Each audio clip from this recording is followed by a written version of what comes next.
countries like the UK at the moment, food has never been as cheap and there seems to be an unlimited supply, but in coming decades, due to increases in population, people living longer, combined with the potential effects of climate change, a lot of people are predicting in the coming decades that foods could become actually limiting. What we need to be able to do is to increase the production and the availability of food and also the nutritional content of it. So we need to make sure we can capture nutrients and retain them through the processing.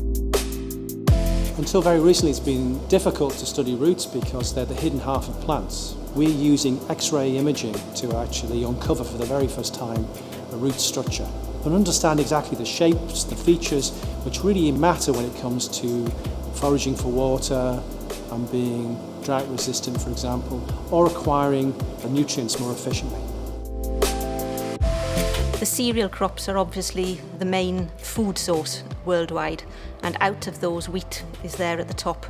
And at the moment, in order to hit the levels of wheat yield that are required by 2050, we need to vastly increase the yield. To breed wheat for traits of interest, you need genetic variation in the wheat. So the aim of this programme is to introduce segments of the chromosomes of some of the wild relatives of wheat. A lot of us get our protein at the moment from animal products, from dairy products and from meat. And those animals that we rear also need protein to grow themselves. Dairy cows can use a lot of byproducts which are unsuitable for human consumption. What we're looking at is how we can feed the cows efficiently to try and make the best use of the resources that we've got available without competing with the demand for human food supply.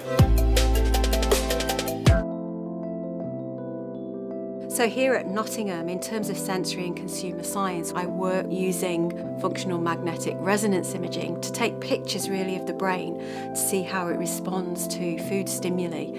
And what's really interesting is that we can see that different people respond very differently. But of course, the consumer has to engage with them, and that means they have to taste great. And that's where the sensory and consumer science comes in.